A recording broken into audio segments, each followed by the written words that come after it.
Hara Kazuo, the director of this film, is one of the most famous and most influential directors of documentary film from Japan. He was born in 1945, and he has managed to remain independent as a director thanks to creating quite early on a production company with Kobayashi Sachiko, who later became his wife.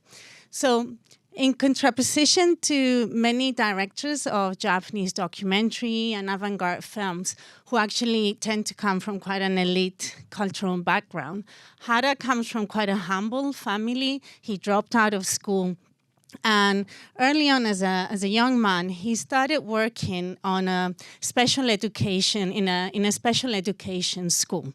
And that will become the subject of his first feature film, Sayonara CP, that was released in 1972. So for those of you who might not be familiar with the film, it's an amazing film, very thought-provoking, very radical, and it follows the lives of several individuals with cerebral palsy that want to really become autonomous and they're fighting against discrimination. And not only is an amazing film, it also already helps us see some of the key elements of Hara's cinema. And I would like to highlight three that are very relevant to the Emperor's Naked Army. One is the idea of focusing on marginalized subjects and marginalized individuals. So this idea of individualism is very important, and what also sets Hara apart from other directors of the time who were more interested in collective struggles in Japan. So he's interested in marginalized individuals who have a very strong will, who show a lot of determination and a strong sense of justice. We also see in terms of cinematic style, his raw cinema. There's no sophisticated aesthetics. We might see the microphone in the frame. The editing is quite rough. Sound is not sync in many scenes. And of course, that's also related to the technical aspects of the production of the time. But this raw cinema also conveys a lot of energy. And finally, the third element I would like to highlight is the importance of the body. This individualism, this will, is also very much a physical experience, and we'll see that very much in the film we're watching tonight. So, with Sayonara CP in 1972, Hara already becomes really well-known, respected filmmaker. But it's not easy to make a living out of documentary films. So in 1987, when this film is released, this is only his third feature film. And it's also his most famous film, extremely influential, often cited by many directors around the world as really making change in the way they saw cinema and filmmaking.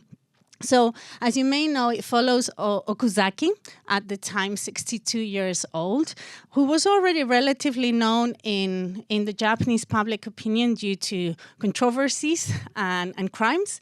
As you will see, he brags a lot about them, so you will learn all about that very soon. And he is determined to shed light on some mysterious deaths of two soldiers that seem to have died just after the war had ended, but within their units.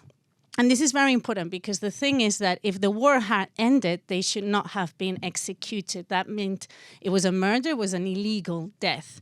And it's important to know that Okuzaki was part of the New Guinea unit of Japan. This is one of the most horrific battlefronts of the World War II, and certainly the worst for the Japanese Empire.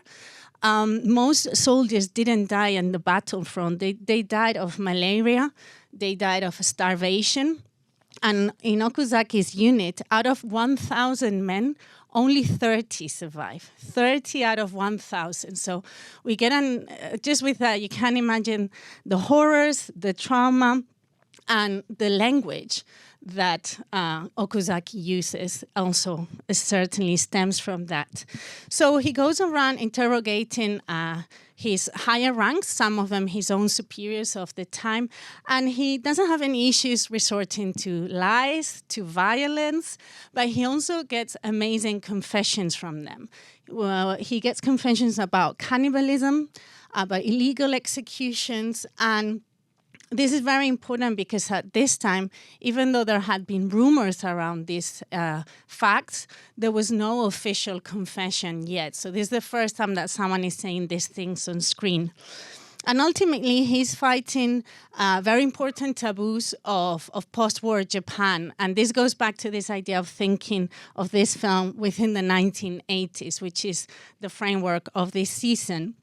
And this is the taboo of discussing war memory, of actually speaking about responsibility, but also dealing with the traumatic memories of veterans of war, and ultimately the responsibility of Emperor Hirohito, Japan's emperor at the time of the war, in all of these crimes. The reception of the film in 1987, I think, needs to be contextualized also around the movements that were happening in Asia, demanded that Japan takes responsibility, that Japan speaks about the past, and also, of course, other post-colonial movements that were happening all around the world. So Okuzaki and Hara are both figures of anti-establishment. Hara famously said, "Okuzaki uses violence, and I use my camera." So we see how he is almost proud of the violence of this raw energy that his film sees as a weapon. And certainly he likes to challenge his audience. In an interview talking about his film Extreme Errors song, he said, "Oh, it was a great success. 50% of the audience really loved it and the 50% hated it." So that's what he's looking for. He's looking for extreme responses, debate, and I think he's certainly a master of disturbing us, of making us feel uncomfortable, of making us witness things we would rather not see, and also of making us question our own prejudice, our moral contradictions. But another thing that Hara does in his cinema is he's able to create moments of humor and to evoke a lot of empathy for his subjects. And I think that's what makes it very complexly humane. So I hope you enjoy the film. And as George said, we will be afterwards at the bar, and I would love to discuss with you what you think about the film. Thank you. Thanks for coming.